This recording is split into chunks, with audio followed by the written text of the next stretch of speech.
Okay, for the second lesson on the powerlifting technique, I'm going to show you the deadlift. So here we have 315 pounds, which is 3 plates on each side. For the story, I broke my back in 2015, and before breaking my back, I could do 330 pounds, and now I can do 440. After rehabbing 6 years later, getting stronger and having a better form. So that's what I want to show you guys, because I coach a lot of clients, they don't really have a good form.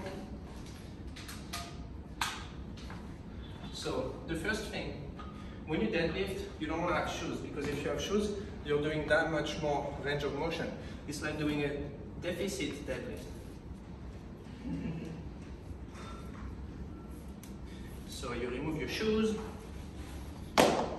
I usually use straps to attach the bar to my arms, and I use knee sleeves so I can really have the bar as close as possible to my legs, but I don't have it tonight, so I'm still going to show you the form.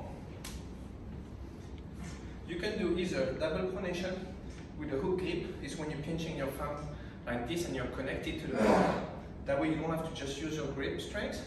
Or you can do like this reverse grip, because when you're here, you see the bar rotates that way. Now if you put one hand here and one hand there, you neutralize the rotation of the bar and it doesn't spin anymore, and you're much more stable. So, you want to have narrow stance, don't be too close and don't be too far.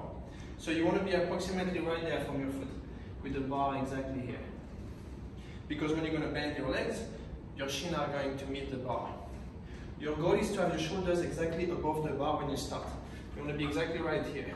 If you're here, you feel more comfortable, but then the bar, when you're going to stand up, is going to swing forward, because your attach point is right here. So of course, it's going to swing like this, because you won't be balanced.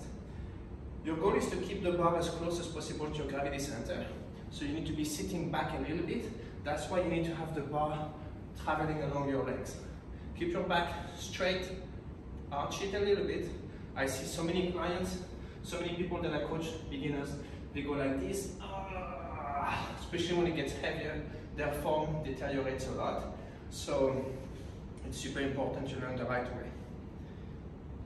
So you see my stance is about hip width. I'm going to put my hand here at the beginning of the nerve, right here, and this one here. You don't want to be too wide.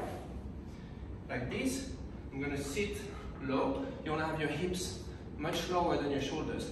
And when you go up, you want to keep the same angle on your back. A lot of people, they go up lifting their butt first, because they're extending their legs, they're pushing back. You want to keep them tight. You want to keep your lower back tight and keep the angle on your legs to really use your quads to lift the bar, and not only your lower back. So I'm going to show you.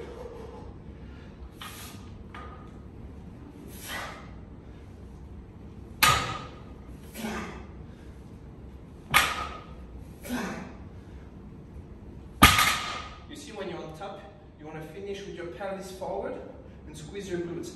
That's how you validate your lift. If you just finish here, you've done 95% of the lift. So you see, I started with my shoulder exactly right here, not there. I felt the bar touching my legs all along. And also, I used to have a default, which was a mistake. I was pulling a little bit with my arms like this. So I was feeling like I was stronger, because I was using more strength from the arms. But when you deadlift, you're not using your arms. Your arms is just to connect you to the bar. You're using your posterior shin. Your legs, hamstring squat, hips, glutes, lower back a lot, traps, lats, rhomboid, all the back muscles, and then you finish here. So that's why your arms, you don't want to be pulling. If you pull, it's a mistake.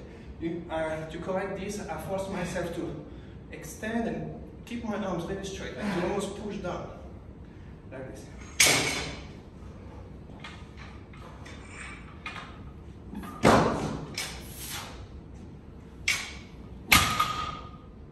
Okay, you see, you gotta keep your arms really straight, both, and I was doing a reverse grip. Make sure you don't go like this, and make sure you don't extend your legs first. This is the worst you could do, because then the bar goes really far in front, and you can't, if the bar is right here, it's actually much heavier than its actual weight. The closer it is from your gravity center, the more close to the It's just pure physics.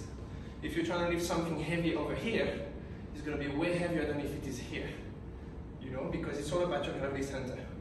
That's why if you use a cage, a deadlift cage, and you grab it here, you can lift much heavier than on a bar because you don't have the constraint of having to dodge your knees. Also another cue that's very important, when you start you want to have your knees inside your elbows. You see that way your shoulder is exactly above your hand. You're really bending your legs and loading your quads.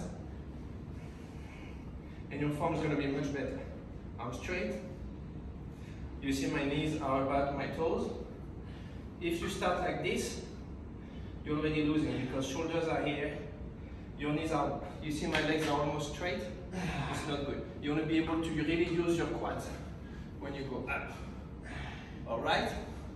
So on this you can even wear a belt.